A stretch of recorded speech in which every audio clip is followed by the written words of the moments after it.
I'm sure it's not going just yet. What do you think so far? Yeah. Several indigenous nations in 1877. These lands continue to be a sacred gathering place for many First Nations that live in this region and whose histories, languages, and cultures continue to enrich this vibrant community. Got one. I got one. Stunning. What a day. Nice and sunny. Autumn colours. First snow on the mountains. Look at those. Here we are at Lake Louise, picking up more passengers. Left Alberta behind us, and we have entered into British Columbia. Ah, this is a time change. No, not yet. That's what that sign was, the Great Divide. This is a really fun way to start our morning here. We'll see sort of how the clouds are going to treat us, but either way, it's going to be a really fun experience. It's one of our big highlights of the day here, so a nice way to kind of start our morning here. So in 1885, the Canadian Pacific Rail Line was on a really tight budget, and they were really short on time. So it doesn't really matter if you're doing a house renovation in 2024 or if you're doing a transcontinental rail line in 1885. You never seem to have enough money and you never seem to have enough time. So this big project was no different. So in order to get the project completed on time and within the budget that they had to cut a couple corners. And you can see sort of these trees down below on the right-hand side. This is the beginnings of the Yoho Valley. So we're going to kind of use these as some points of reference throughout the course of our descent to kind of keep us nice and grounded here.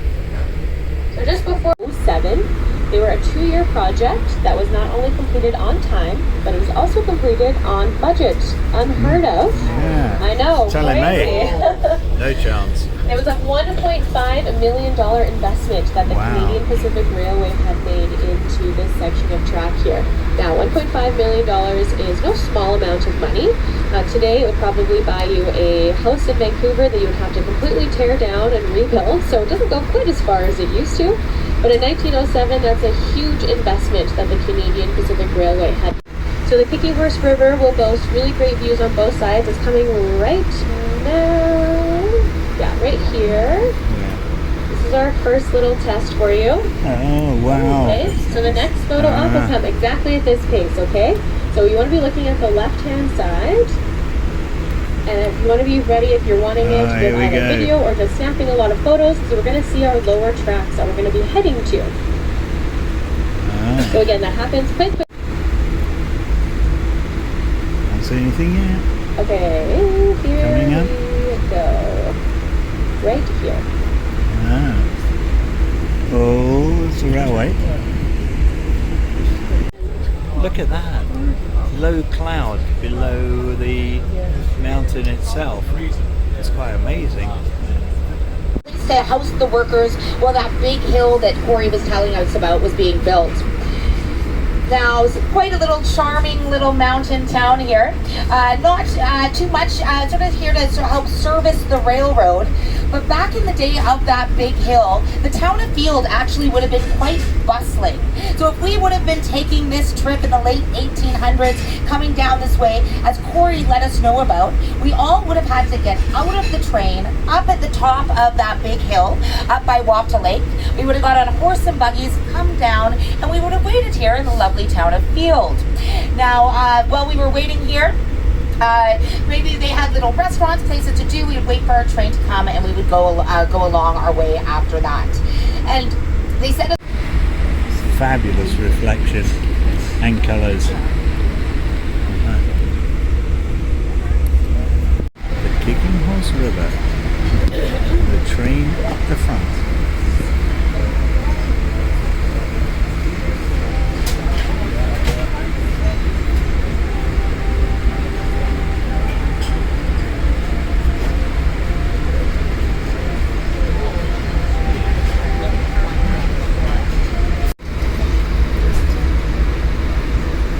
I know.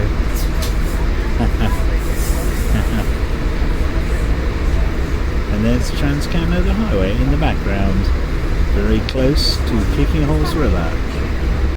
Look at the rapids. Ooh. Wow, white water. Not sure I go down there. Oh yeah, and there. Up to the bridge. Look at that.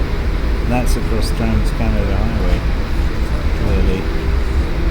Front, everyone, welcome Regine. She's gonna help take care of our culinary side for the rest of our travels here today. So Regine is gonna be coming through to accompany your beverages this morning with a little snack service. Yeah. So she is coming through with her tray here. She will have 2 snacks to offer you.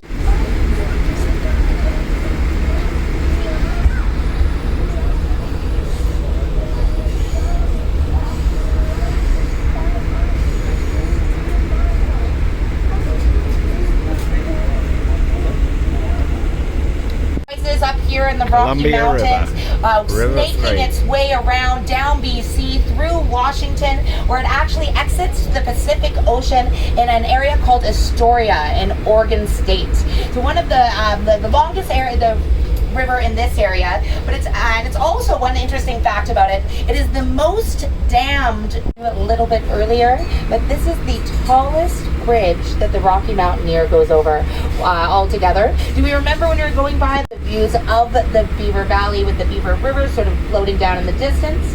But then off to our right-hand side as well, we have a lovely view of a waterfall. It's Tupper Falls that falls down from Tupper Mountain.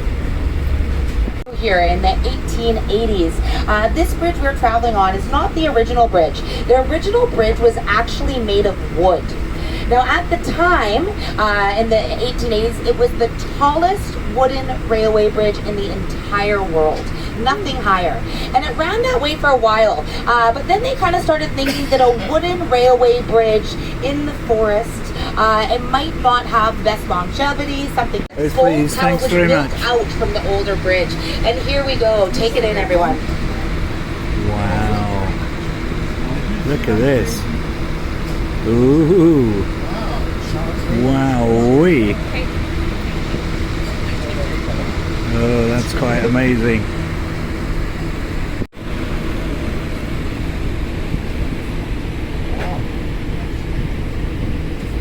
If you look down, you can really see how high we are, almost 300 feet.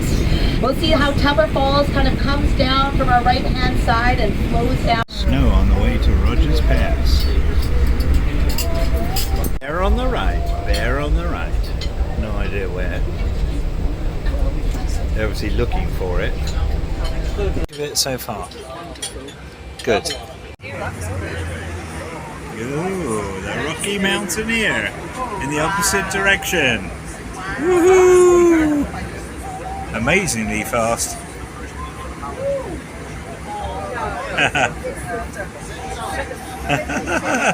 It's quite fun, you can barely see So it. both trains are the same. Wow, out in the middle of nowhere. No idea. Bizarre. This is like out in the middle of nowhere.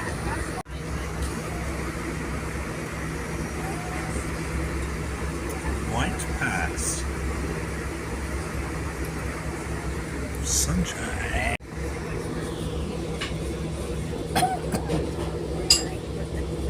Stoke, and in the Silver River, same as the KeefH River, they go into the Columbia River. We're going to see the Columbia River again, but only to cross it. And we also cross from the Selkirk Mountains into the Monastery Mountains. They quite look the same, to be honest. Revelstoke is coming up here on the left. Revelstoke is also the end of our first Fulton subdivision. So we have done a part of the subdivision in the beginning up to Field on the base of the Spiral Tunnels.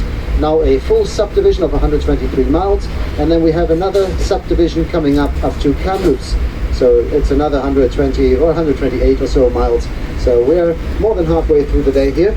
And for that reason, Revelstoke was established for the railroad construction and for the supply of new fresh labor, of fresh water, of fresh coal to the trains back in the days. Revelstoke nowadays is a winter sport town. So they have the newest ski resort, Revelstoke Mountain Ski Resort, that has so much snow. I think Corey said it, 40 to 60 feet of snow come down here every season, and that's fresh powder snow. It's really nice dry snow, the best snow you can imagine to ski in, and on a fresh powder day, Revelstoke is the #1 ski resort for all the ski enthusiasts if you're a very good skier.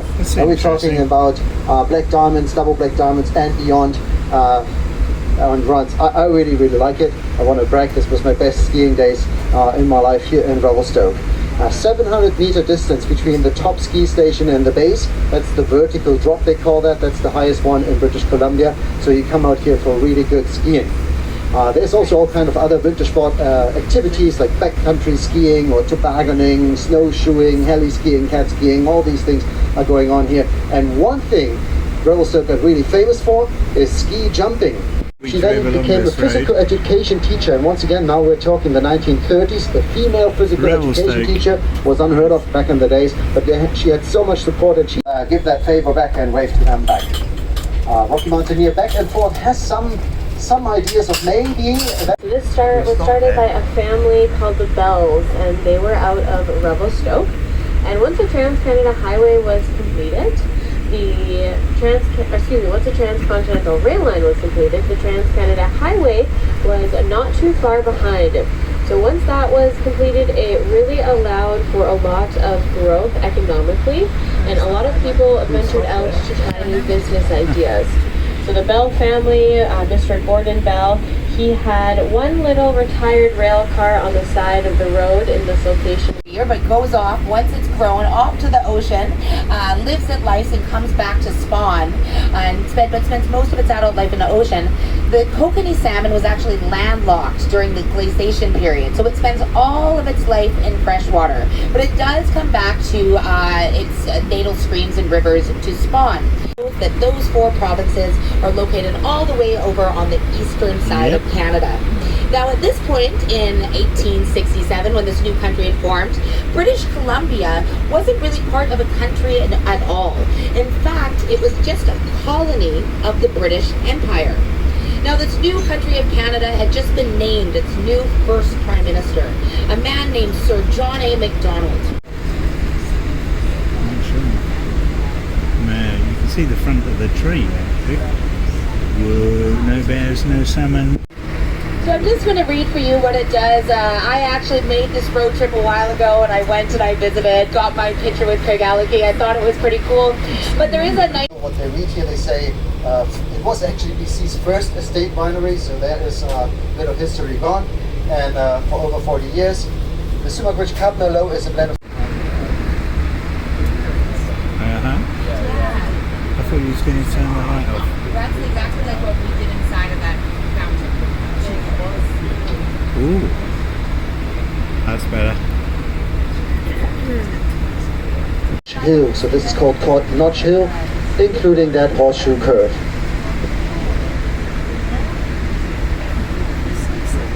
Beautiful. Horseshoe curve. The train at the front. That's quite amazing.